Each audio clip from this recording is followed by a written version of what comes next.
Part 4 की starting उसी scene से होती है जहाँ पर ज्योगी जे के पास जाकर उसके साथ बैठने के लिए पूछती है। तब जे इसके लिए तुरंत ही मान जाती है और स्योगी के ड्रेस देखकर चॉय और योरी बात करने लगते हैं क्योंकि ये काफी ज्यादा डिफरेंट लग रहा था और ये ब्रांडेड भी लग रहा था इसलिए। और वैसे चॉय नोटिस करती है कि जे स्योगी के साथ कुछ ज्यादा ही अच्छी है और इससे पहले जे किसी के लिए ऐसा नहीं करती थी। और वैसे यहाँ पर नारी नहीं आई होती है, इस वजह से योरी नारी के फ्रेंड से पूछने लगती है कि वो आज क्यों नहीं आई, क्योंकि बिना किसी वजह से नारी तो स्कूल ऑफ नहीं करती थी। पर यहाँ पर उसके फ्रेंड को भी नहीं पता होता है। और नेक्स्ट सीन में स्योगी मेडिकल क्लब के पास होती है क्योंकि वो ज्वाइन करना चाहती थी और यहाँ पर येरी आकर उससे बोलती है कि क्या तुम भी यहाँ पर ज्वाइन करना चाहती हो, और वैसे 30 स्टूडेंट को यहाँ पर ज्वाइन नहीं करेंगे। तब स्योगी बोलती है मैं फिर भी ट्राई करना चाहती हूँ। तब येरी बोलती है कि क्या तुम जे की वजह से इतना कॉन्फिडेंट हो, और इतना कॉन्फिडेंट मत रहो क्योंकि नारी भी यहाँ पर ज्वाइन होना चाहती थी और तुम भी मेडिकल क्लब में ज्वाइन होना चाहती हो। और देखा जाए तुम दोनों में कौन ज्वाइन होता है, क्योंकि एक अगर हार जाए तो दूसरा आसानी से जीत जाएगा। पर यहाँ पर स्योगी उसकी बात का मतलब समझ नहीं पाती और इसके बाद क्लास प्रेसिडेंट के लिए वोट होती है जहाँ पर सिर्फ जॉय का नाम लिखा होता है। तभी जे टीचर से बोलती है कि मैं किसी का नाम सजेस्ट करना चाहती हूँ। तब टीचर बोलती कि फिर बताओ किसका नाम सजेस्ट करना चाहोगी। तब जे स्योगी का नाम सजेस्ट करती है और इससे जॉय को काफी गुस्सा आता है क्योंकि वो क्लास प्रेसिडेंट बनना चाहती थी, इससे उसको एक्स्ट्रा मार्क्स मिलेंगे। और यहाँ पर वोट काउंट होने पर स्योगी ही जीत जाती है, जिससे जॉय को काफी गुस्सा आता है और वो ये मानने को तैयार ही नहीं थी। इस वजह से वो खुद ही जाकर चेक करने लगती है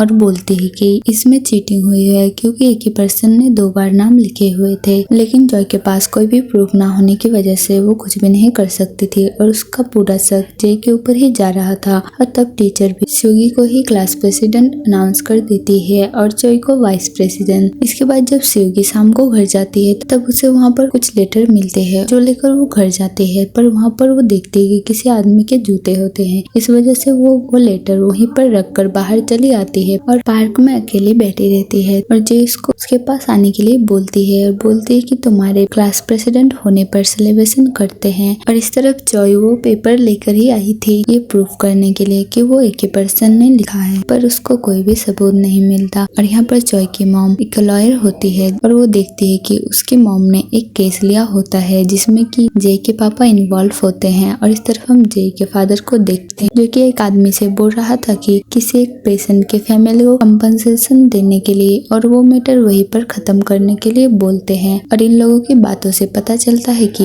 जे के फादर जिस पेशेंट की फैमिली की बात कर रहे थे वो स्योगी और उसकी स्टेप मदर ही होती है। और इसके बाद योरी को देखती है जो कि वो 2 आंटी से पता चलता है कि नारी दूसरी जगह शिफ्ट होने वाली है और इसका पहले वाला अपार्टमेंट भी काफी कम रेट में बेच दिया है। और नेक्स्ट सीन में जोआरा और जे साथ में होते हैं और इससे हम कंफर्म हो जाते हैं कि स्योगी को प्रेसिडेंट बनाने के पीछे जे का ही हाथ होता है। और जे इसके लिए जोआरा को एक गिफ्ट भी देती है। और इतने में हम बाहर स्योगी को देखते हैं जो कि जे के लिए ही वेट कर रही होती है और जे उसको काफी प्यार से देख रही होती है। और जे के ना आने पर स्योगी अकेले ही कैरियोके में चली जाती है और सिंगिंग करने लगती है। थोड़ी देर बाद में ही जे उसको ज्वाइन करती है और स्योगी को कॉम्प्लीमेंट करती है कि तुम्हारी वॉइस कितनी ज्यादा स्वीट है, और बोलती है कि ये सिंगर मेरी भी फेवरेट है। और कैरियोके से बाहर निकल कर ये दोनों साथ में जाने लगते हैं। तब स्योगी जे से बोलती है कि मेरी वजह से तुम्हारी और जॉय की फ्रेंडशिप खराब हो रही है। तब जे बोलती है कि ऐसी बात नहीं है, वैसे भी हम इतने ज्यादा अच्छे दोस्त नहीं है। और तब स्योगी बोलने लगती है कि मैं वैसे तुम्हारा वेट नहीं करने वाली थी। तब जे बोलती है कि क्या तुम गुस्सा हो। तब स्योगी बोलती है कि ऐसी बात नहीं है, वैसे लोग मुझे हमेशा ही भूल जाया करते हैं, इसलिए मैं किसी का भी ज्यादा देर वेट नहीं करती। तब जे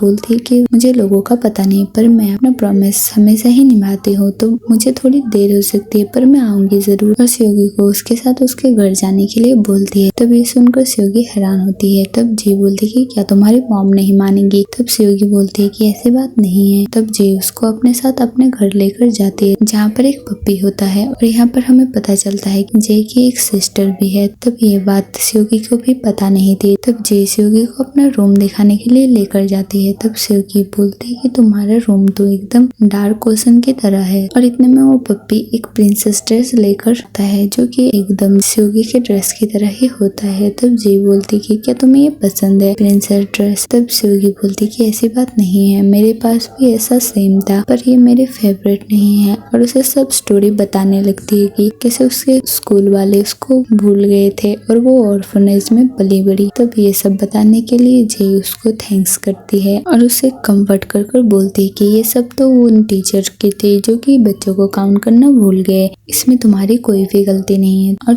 सेयोगी को बोलती है कि वैसे मैं भी कुछ बोलना चाहती हूँ, वो सिंगर मेरा फेवरेट नहीं है, मेरी सिस्टर का फेवरेट सिंगर है, इसीलिए मुझे 2-4 गाने उसके आते हैं। और सेयोगी से बोलती है चलो बात लेते हैं और ये दोनों साथ में शावर ले रहे होते हैं। तब सेयोगी काफी ज्यादा शर्मा रही होती है, उसका फेस भी रेड हो जाता है, इसलिए जे बोलती है कि क्या तुम डे ड्रीमिंग कर रही हो। तब सेयोगी बोलती है कि क्या मतलब। तब जे उसको किस कर लेती है और इससे सेयोगी एकदम हैरान थी। और हम देखते हैं कि ये सब सेयोगी का सब ड्रीम ही होता है, वो सब सपना देख रही थी और उसको पीरियड्स आ रहे होते हैं, इसलिए वो वॉशरूम में जाकर सैनिटरी पैड लेती है। और हम देखते हैं कि जे ने जो गिफ्ट जोआरा को दिया था वो यही सैनिटरी पैड होती है, पर ये उसको क्यों दिया था ये हम बाद में जानेंगे। इसके बाद जब सेयोगी बाहर निकलती है तब वो देखती है कि जे के फोन पर लगातार नारी के मैसेज आ रहे थे और वो जे को सॉरी कहे जा रही थी और बोल रही थी कि एक वीडियो डिलीट करने के लिए। और इस तरफ हम चॉय को देखते हैं, चॉय उस केस फाइल को अच्छे से पढ़ रही होती है और देखती है कि यहाँ पर सेयोगी की स्टेप मदर ने जे के पापा के खिलाफ केस किया होता है। और इस तरफ सेयोगी को जे के बारे में कुछ सीक्रेट पता चलते हैं और ये हम नेक्स्ट पार्ट में देखेंगे। थैंक यू फॉर वॉचिंग, मिलते हैं नेक्स्ट पार्ट में। लाइक कमेंट और सब्सक्राइब जरूर से कर देना।